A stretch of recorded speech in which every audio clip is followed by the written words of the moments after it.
He claimed my invention was his genius. He thought he could own my brilliance.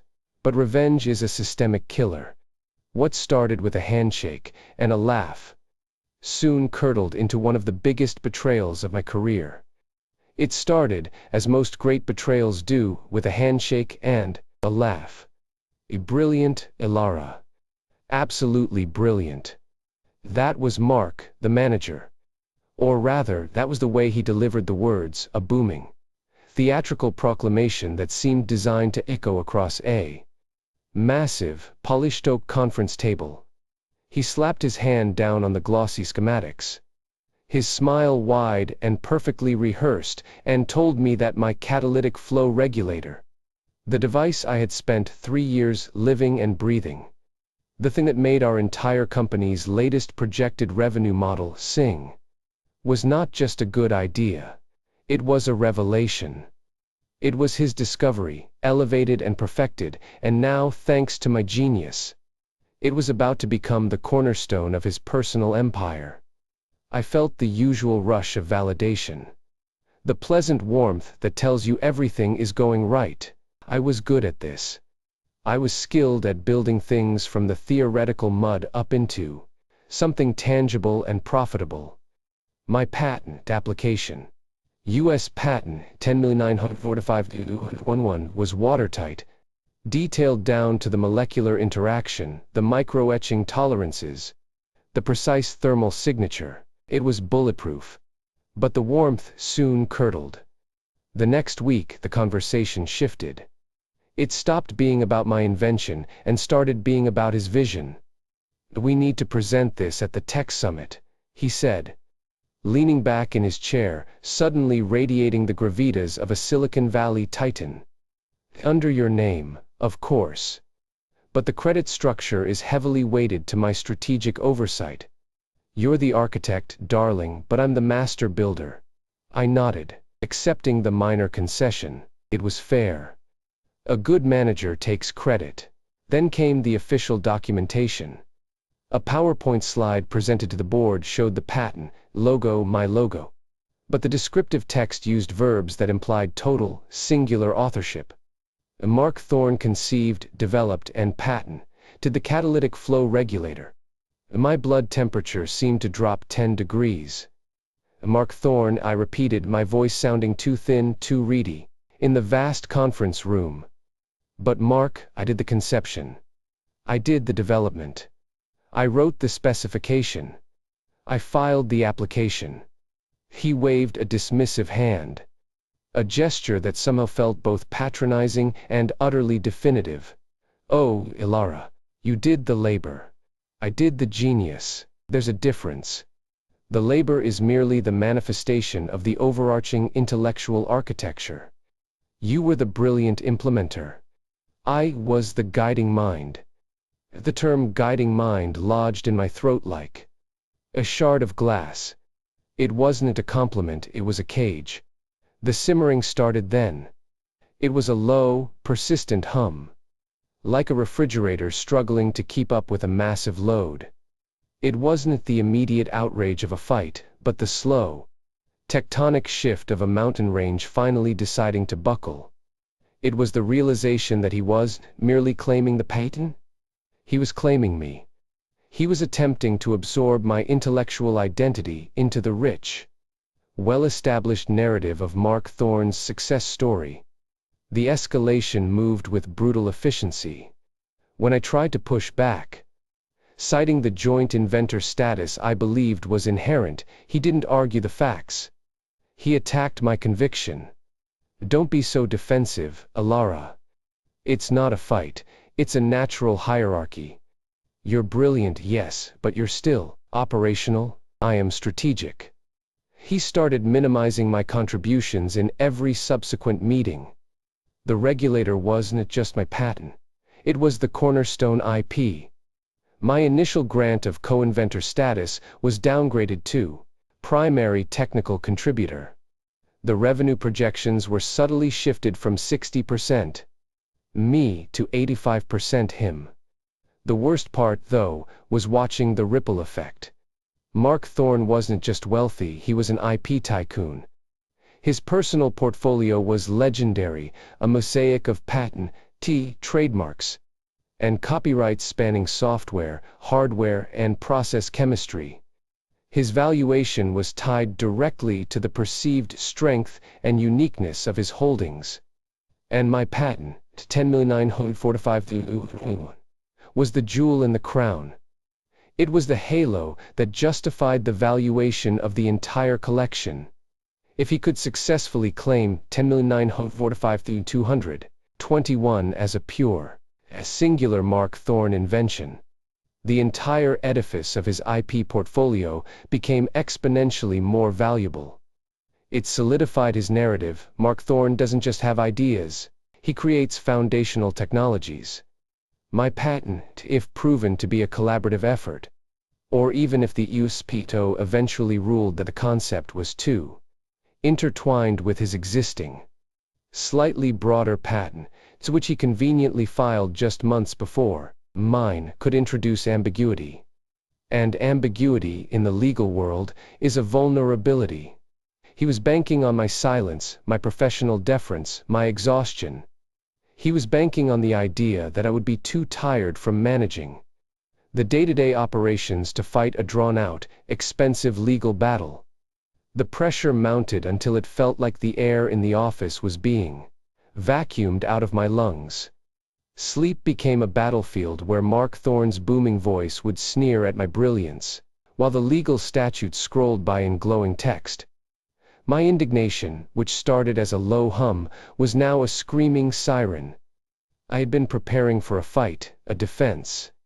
I was ready to marshal the engineers, the data scientists, the early prototypes, the emails, the very DNA of the invention.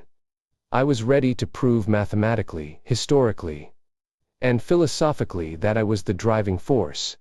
But I stared at the quarterly IP report. Seeing the staggering valuation linked directly to the regulator, something shifted.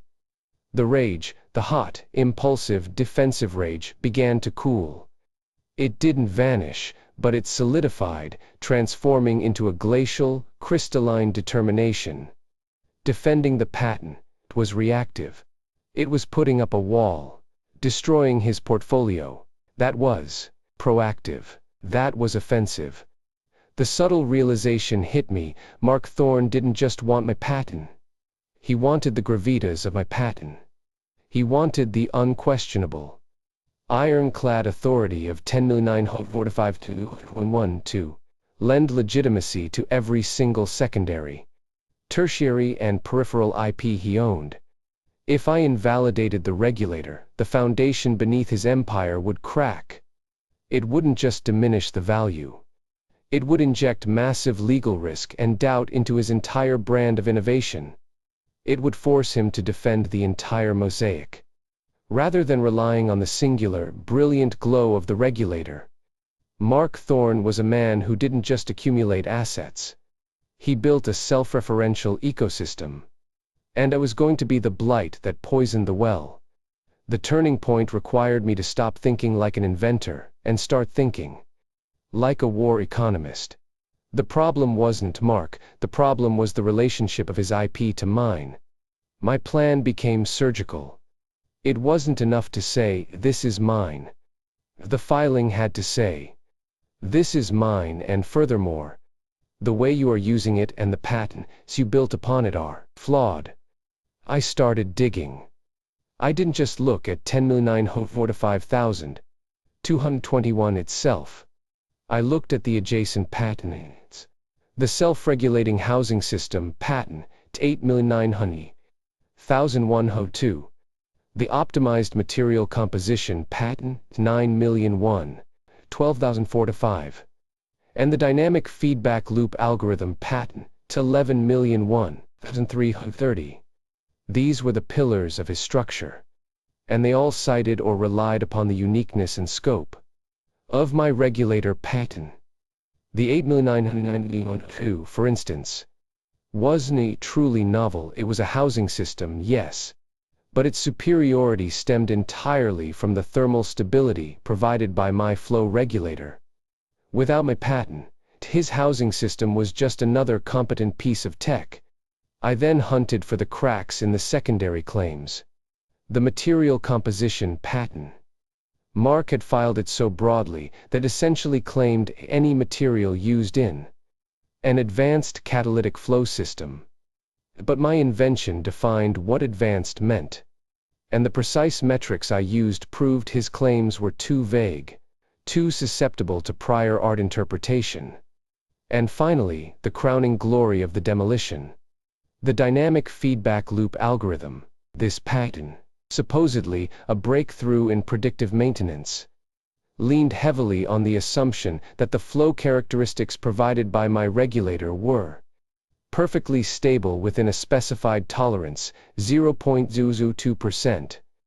If my patent was invalidated or downgraded due to joint inventorship, the entire premise of his algorithm, that the flow was predictable, would collapse. The execution was quiet. There were no dramatic, tearful confrontations, no shouted accusations in the boardroom. I didn't even tell him about the filings.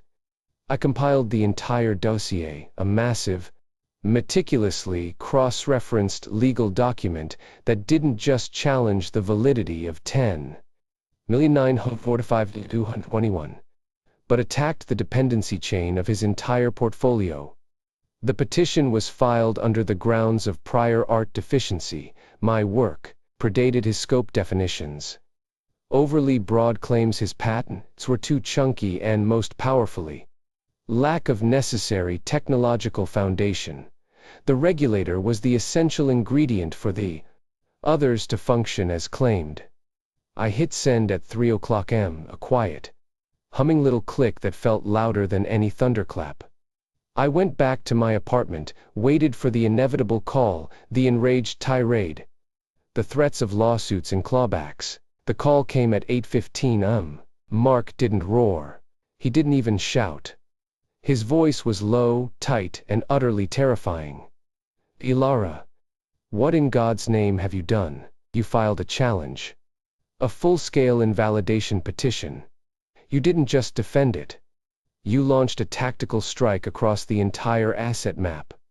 I leaned against the counter, sipping lukewarm coffee, feeling the beautiful, heavy weight of absolute control settle over my shoulders. "I didn't just defend it, Mark," I corrected him calmly. "I defined it. And since your entire intellectual portfolio is currently built upon the shaky, overly leveraged assumptions of my definition, you didn't just incur a defensive cost, you incurred a systemic one." There was a long silence on the line, punctuated only by the distant, frantic sound of his administrative staff buzzing in the background. "The materiality," he finally managed, his voice cracking with the sudden realization of how deep the wound was. "The dependency. You forced them to question all of it." "Exactly. The regulator doesn't just make your tech work, Mark. It makes your definition of advanced tech work." The devastating reveal wasn't the filing itself. It was the implication of the filing. He wasn't fighting one single patent. He was now fighting a legal war where every single asset, the housing system, the material composition, the algorithm, had to be defended against the specter of my initial, meticulously drafted clause. He had to prove that his interpretation of my work was correct. Not that the work itself was superior. It was a total reversal of fortune. He had claimed the intellectual property, believing he possessed the intellectual dominance. But by invalidating the core piece, by shattering the foundation, had claimed the ultimate authority, the power to define the very boundaries of his genius. Mark Thorne, the man who claimed to be the master builder, was now, overnight, legally forced to concede that he was simply a very, very talented, highly leveraged, yet ultimately dependent, contractor. I hung up the phone, the adrenaline finally receding, leaving behind a deep, profound sense of peace. The hum was gone. The siren was silent. All that was left was the steady, perfect, quiet thrum of vindication. It felt exquisite. It felt earned. It felt like watching a colossal, arrogant man finally realized that his brilliance wasn't an inherent quality, but a borrowed, fragile lease, and that the lease was about to expire.